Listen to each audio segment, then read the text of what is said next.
Right now. Dale, when we first got here just after 10 o'clock last night, we talked with police. They said they were waiting on a search warrant before they could go inside. When I got here at 4 o'clock this morning, I did see a few officers coming in and out, so it looks like the investigation has started. I'm going to step out real quickly for you, show you what's happening here. This is the house in question. This White House here, you can see the yellow tape blocking off, and they've also got the road blocked off as well, and you can see several squad cars still in the road here. Let's give you another look. It was August 28th, 2013, in a quiet Aurora neighborhood. Nothing seemed out of place that evening inside the Hoy family home. But behind closed doors, tension had been building for days.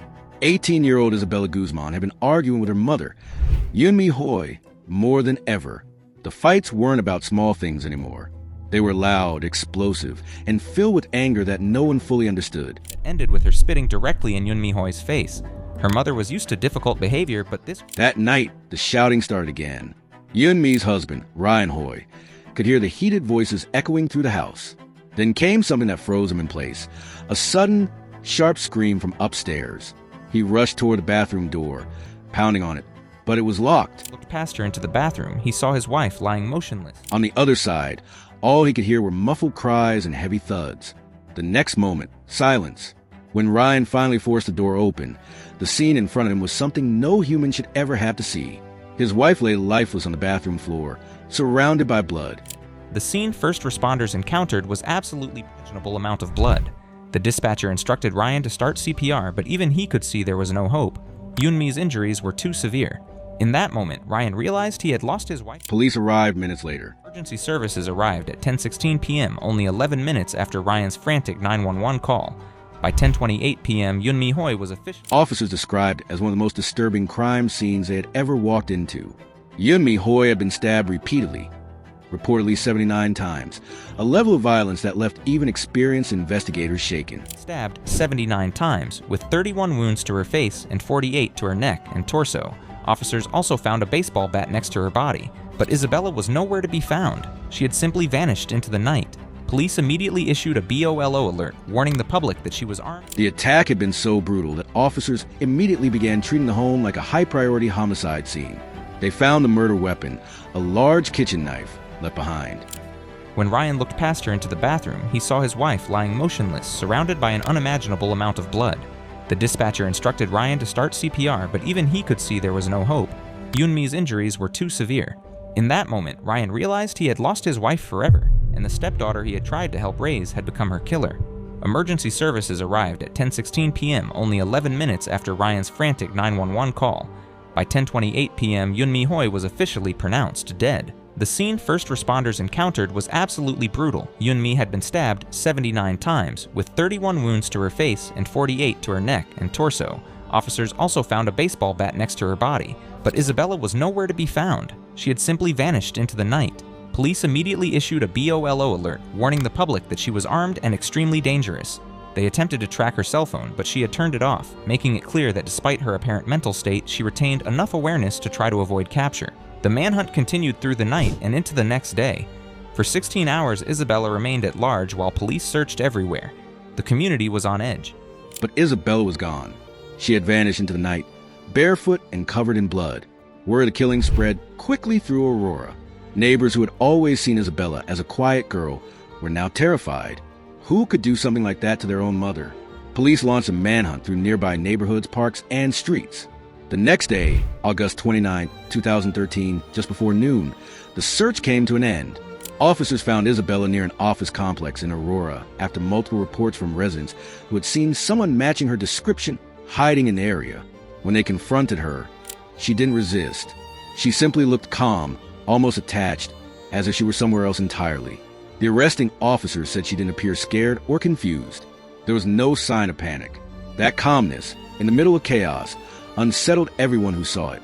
She was taken into custody and charged with first-degree murder. In the following days, new details surfaced.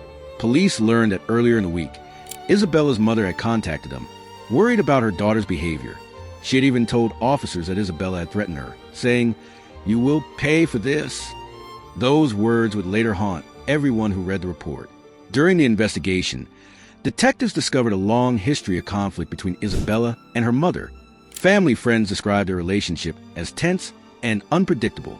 Teachers and neighbors remembered Isabella as polite but distant, someone who rarely smiled and often seemed lost in her own world. When they spoke to Isabella after her arrest, her answers made little sense. She seemed disconnected from reality, her thoughts scattered. Her to die brutally on a bathroom I did floor. not murder anyone.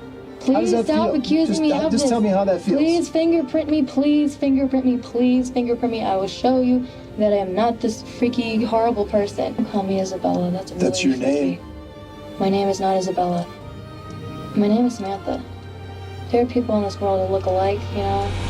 If you want to understand the warning signs that families miss, Investigators collected fingerprints, photos, and forensic evidence from the scene. The number of wounds alone told them this was not a random attack. It was personal and filled with rage. But as detectives tried to make sense of crime, one question kept coming back. Why? The court ordered a full psychiatric evaluation.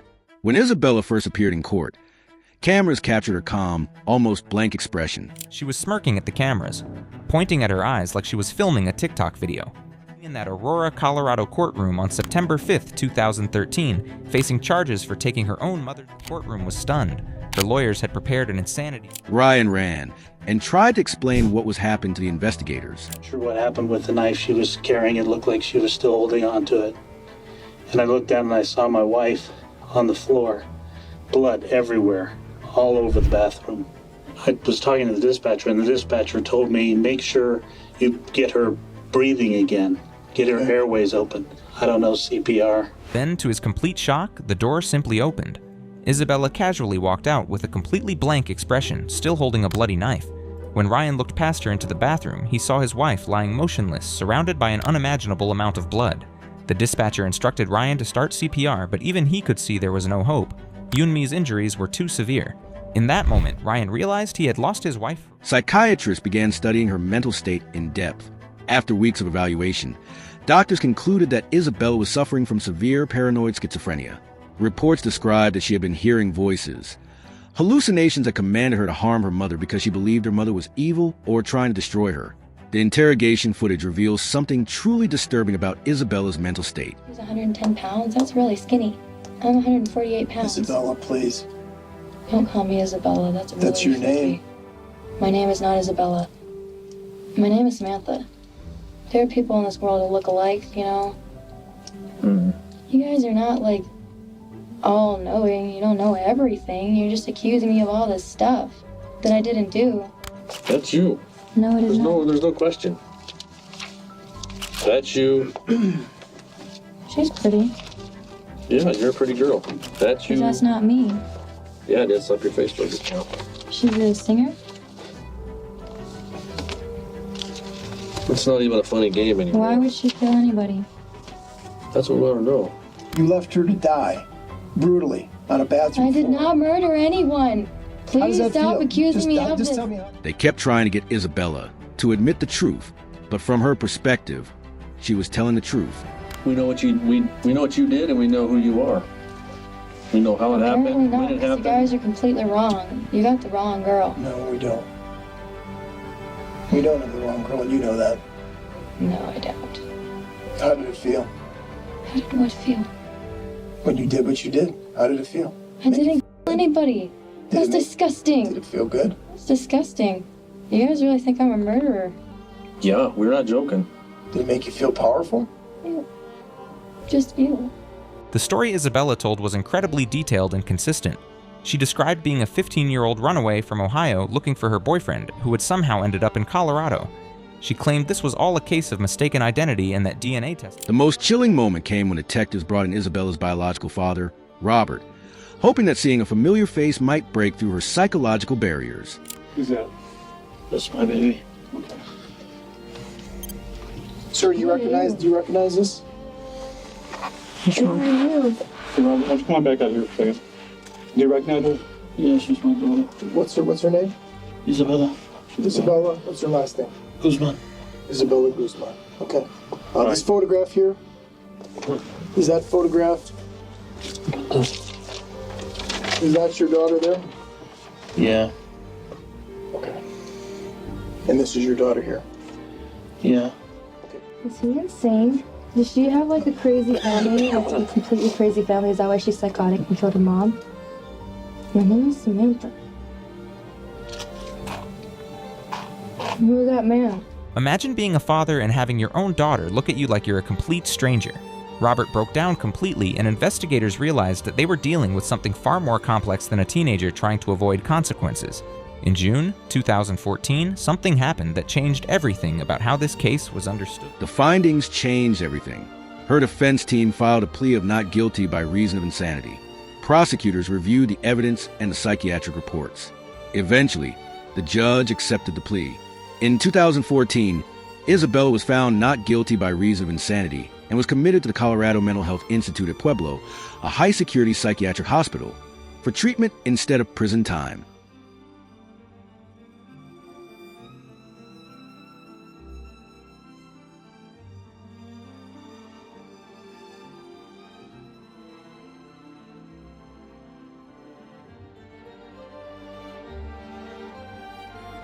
Towards psychological stability. The Colorado Mental Health Institute operates differently from a traditional prison. Instead of focusing on punishment, the facility's mission is treatment and rehabilitation. For Isabella, this meant a highly structured daily routine designed to address her schizophrenia while helping her process the trauma of her actions. As her psychotic symptoms were controlled through medication, she would eventually have to face the devastating reality of what she had done during her mental health crisis. Dr. Richard Pounds, the forensic psychiatrist who oversaw Isabella's care, documented her progress through detailed reports to the court. The antipsychotic medications proved effective in reducing her hallucinations and delusions. For the first time in months, Isabella was able to maintain a consistent grasp on reality, but as her psychotic symptoms improved, Isabella faced a new and perhaps even more difficult challenge: processing the full impact of what had happened. As her connection to reality strengthened, she began to experience what psychologists call survivor guilt and perpetrator trauma. Isabella's treatment plan included individual therapy 3 times per week, group therapy for patients with psychotic disorders, medication management, and structured activities designed to help her develop coping skills. The facility also provided educational opportunities. For years, Isabella remained confined at the Colorado Mental Health Institute at Pueblo, where psychiatrists treated her for paranoid schizophrenia using antipsychotic medication, counseling, and behavioral therapy. Over time, court documents and hospital reports describe gradual progress in her condition. She began participating in structured rehabilitation programs designed to help her rebuild social awareness and reconnect with reality. In 2021, Judge Jeffrey Holmes of the 18th Judicial District reviewed her treatment record and approved a request allowing her to attend certain supervised therapies and activities outside the hospital grounds. These outings were tightly controlled, and she was required to wear a GPS tracking device at all times while accompanied by hospital staff. During an interview with CBS 4 Denver, Isabella said she believed she was not a danger to myself or others, and that ongoing therapy had helped her understand her illness. Even so, the court kept her under strict medical and legal supervision, emphasizing that her release privileges could be revoked immediately if her condition worsened. Today, Isabella remains under psychiatric care in Colorado. She occasionally appears in court to request updates on her treatment status, but there's no public sign that she has been released. Her case has become a haunting reminder of how fragile the human mind can be, and how ignored warning signs can lead to tragedy. The arguments, the threats, the calls for help, they were all pieces of a puzzle that no one could put together in time. Yun Mi-hoi's death left a permanent scar on her family and community, while Isabella's story continues to spark discussions about mental illness and justice. No matter how many years pass, that night in Aurora will always echo with one question: what really happens when the mind turns against itself?